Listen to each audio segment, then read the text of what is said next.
Watering the garden first thing in the morning, and this poor thing flew into a window. It's not really how I wanted to start the day, and certainly not on basically the anniversary of us moving into this house. It's actually probably about a year and 3 to 4 days since we moved into the house. It's a zebra dove, very pretty, and it's known for making this beautiful cooing sound. But yeah, it was not a great way to start the day. It's been a year and a week since we've moved into this house, somewhere thereabouts anyway, and what a strange year it has been. I keep reading online that society is coming to an end, and I see talks of a civil war in the United States. It's depressing. I'm not belittling anyone's concerns, but it behooves us to be aware, especially we Americans. It behooves us to understand that we've been here before. Remember, prior to the introduction of Roosevelt's New Deal, it wasn't unusual for people to work until the day they died. 90,000 businesses had shut down, the labor force was cut in half, and 1 out of 4 people could not get employment. There was a real sense of impending doom and that the end of days was near, and rightfully so. I mean, hunger was rampant and social unrest was boiling up. But then came Roosevelt's New Deal, which spawned the birth of the middle class, social security programs, and the decadent, consumerist society ordering packages online via cell phones and living in their hermetically sealed suburban McMansions. My point is, there's always hope. Things are cyclical. If you think it's the end of days, take a nap, go to sleep, wake up tomorrow. Tomorrow will come. In Thailand, there's a real sense of impending doom online as well. First, there's this escalating situation between Thailand and the Kaen people that constantly is streaming on social media and the radio here. I'm living with someone who is consumed by this news, and it adds to the certain amount of, dreariness during the days here.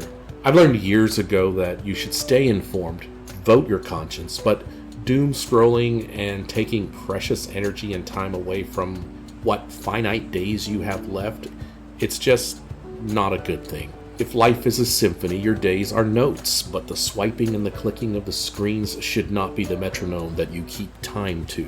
Fortunately, the Isan area is far enough away from the events that are unfolding as we speak to allow me some escape when I venture outside our front gate, just to find some peace of mind and some solace. I've been reflecting not just on my first year back here in Thailand, but of all my years here in Thailand. All I can say is that things changed and yet things stay the same. When I first arrived at Suvarnabhumi Airport 17 years, goodness, it's 17 years ago. Wow. I remember how hot and balmy the weather was. You could cut the air with a butter knife, they say. I had booked a hotel at Ramkhamhaeng Road called Ananda Hotel. It's your standard, affordable 3 to 4 star affair. The cab driver tried to charge me 500 baht, and that really should have cost like 120 baht at that time. I bargained him down, and I can't remember the actual price that I paid, but it was more than I would have paid if I had insisted on the meter. I was unaware that they are required to use the meter in Bangkok. By the way, I was just in Bangkok recently, and the taxi drivers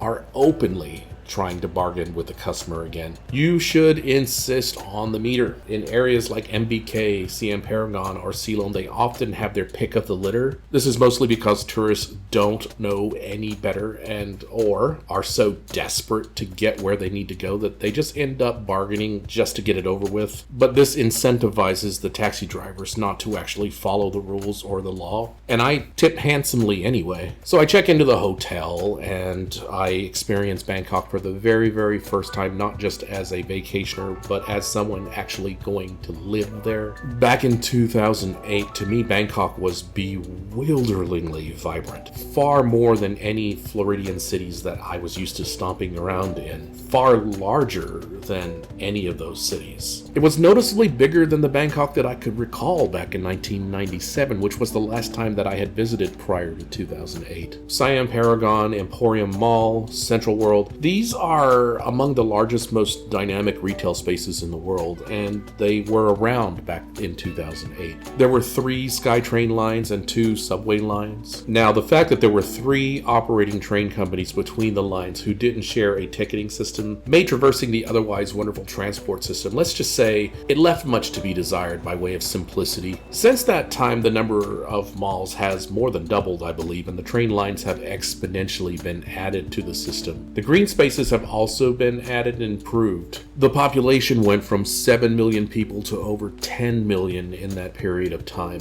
Basically, Bangkok swallowed the metropolitan area of Miami in 15 years. With the increase in population in the Big Mango, so came price increases. Get this, my mom tells me that she used to pay 2 baht for a bowl of noodle soup back in the 1970s when American GIs could be seen throughout Bangkok, Pattaya, Udon Thani, and Khon. 2 baht bowls of soup. Beautiful women, amazing food, days of heat and sun. It's a wonder so many of them stayed behind after the war efforts. I wonder what the expats who helped establish many of the local digs that persist today in various forms think about the price increases, the rampant gentrification, the sterilization of the streets, and the fact that Bangkok consistently beats out London and Paris as the world's top tourist destination. Things have changed. Thais are getting wealthier. More international businesses operate in its major cities, and with this increased affluence comes increase, let's just say, girth around the midsection. It used to be that Thais would openly and consistently call foreigners like me "one" or fat. It's not used in an insulting manner, but the way that they say it so openly just comes across as kind of rude to foreigners. These days, much of the Khon who are "one" are Thais themselves. The government just a few years back tried to curb the obesity epidemic, get this, among the monks in the kingdom. Apparently the locals are feeding the monks food that they themselves love to eat, including high sugar and deep fried foods. Needless to say, the percentage of chubby Thais has skyrocketed over the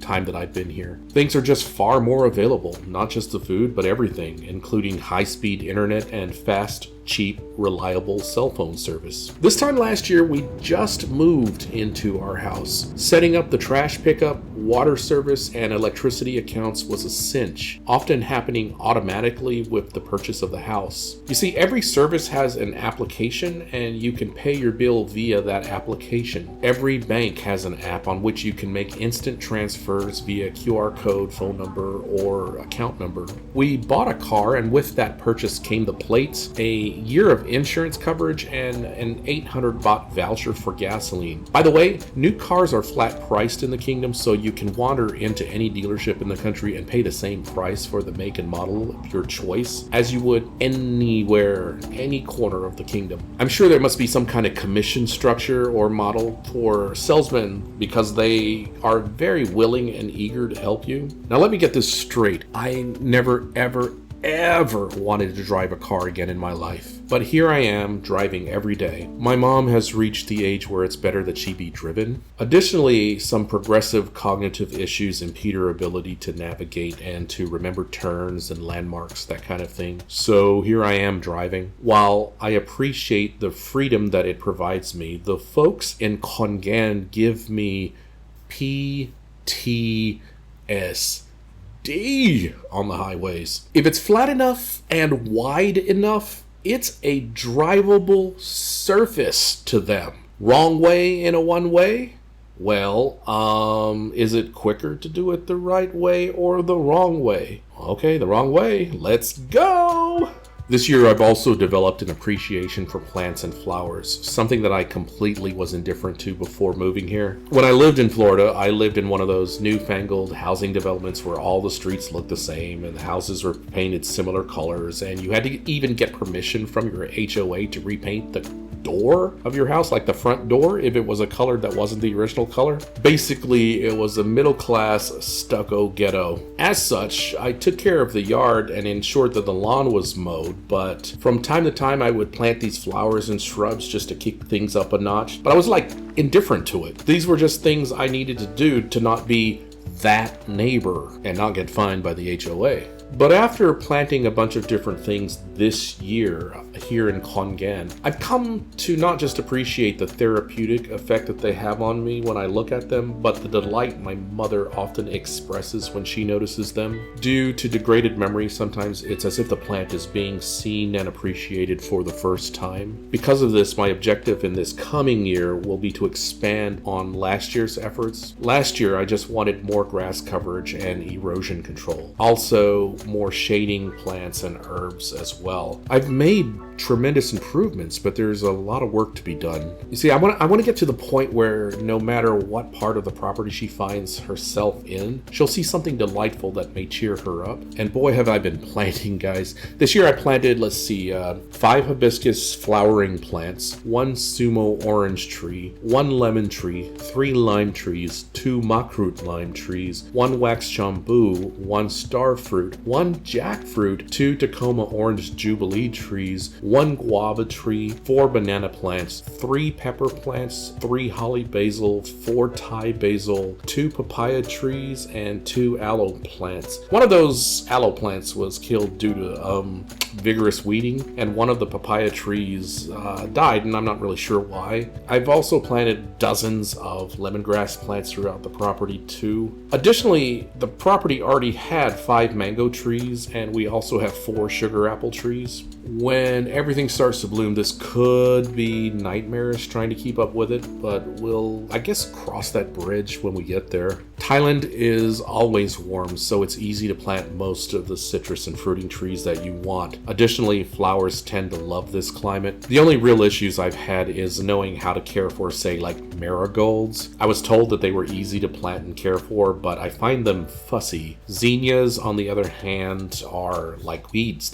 You plant the seeds and they just grow, and they are beautiful. Of all the plants that delights my mother, it's those, the zinnias. Unfortunately, I let a fungus issue get out of control, and this decimated most of my zinnias, so I had to purchase copper hydroxide and spray them with that. A year ago, I wouldn't have even known what copper hydroxide was, guys, but copper hydroxide binds to the fungus cells, preventing them from metabolizing correctly, I think. It also changes the pH a bit to make it more uncomfortable on the fungus. This in turn kills the fungus and/or slows it down. I'll be careful to spray the new batch of them that I recently planted. Hopefully, because it is the dry season right now, they're not going to have fungal issues quite as much. No, I don't care for gardening, and I despise yard work, but I've had to mow the lawn here due to the rate of growth of grass here, I'm not joking, every 4 to 5 days, and in that pounding heat. Now, on a property that's a ½ acre large with the smallest push mower that was in the store, it can be daunting. This is not a labor of love, though I wish I could claim that it were. I do it for 2 reasons. First, it needs to be done, and second, because of the snakes. You see, this year I've seen over 20 snakes. Yes, that's 20 snakes with my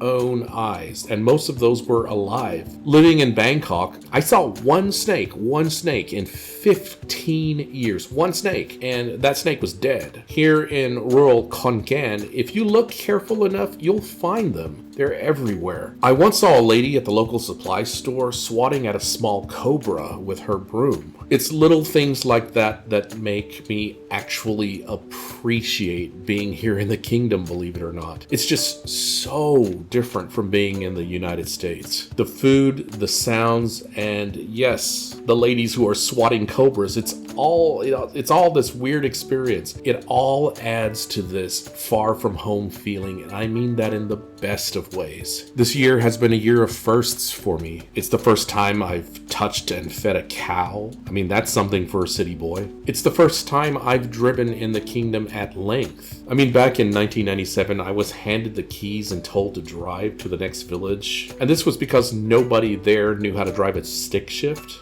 But that was it. That was my only experience with driving in the kingdom until this year. Now, I'm navigating the, let's just say, highly frantic roadways here on the daily. It's the first year I've had time to devote as well to writing my novels. I have never had that opportunity before, and it's the first year I can create content on this platform and others. Now, whether this goes anywhere or not, I'm enjoying what I do and I'm thankful for it. I can't say that my mental health has improved much. As a matter of fact, in many ways it's worse. There are days that I feel just hopeless and I want to do nothing but just run away. But then there are days where I realize, where would I be running to? How would I feel when I get there? Who would I be serving but myself? And ultimately, how would that make me feel? I've said this before about being in Thailand. Being in Thailand solves nothing. You're going to be just as happy or miserable here as you were back home. The food, the weather, the shopping malls, the scenery, and the atmosphere, those things don't produce true happiness. I mean, happiness is as elusive to me today as it has ever been. Living here has solved none of it, but leaving here will solve none of it. Making this specific video in a way has been cathartic as I look back on the year. I'm safe. My mother is safe. We're comfortable. I can see sunlight on my face every day of the year, even during the rainy season. What more could I ask for? Thailand has changed, but so have I. The 2 baht noodles are now 50 to 60 baht. The hotel rooms are approaching 1,000 baht per night on average now, and that's for your very standard rooms in standard hotels. The internet is abuzz now with people saying that folks are fleeing Thailand for other destinations, cheaper destinations. But the price alone is not what draws me, nor any expats that I know of, to this place. The food isn't what draws us. Love, the way of life, those aren't things that draw people here necessarily on their own either. We stay here because it's home.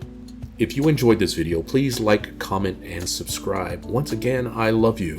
I appreciate you, and I sincerely wish you all the best in life.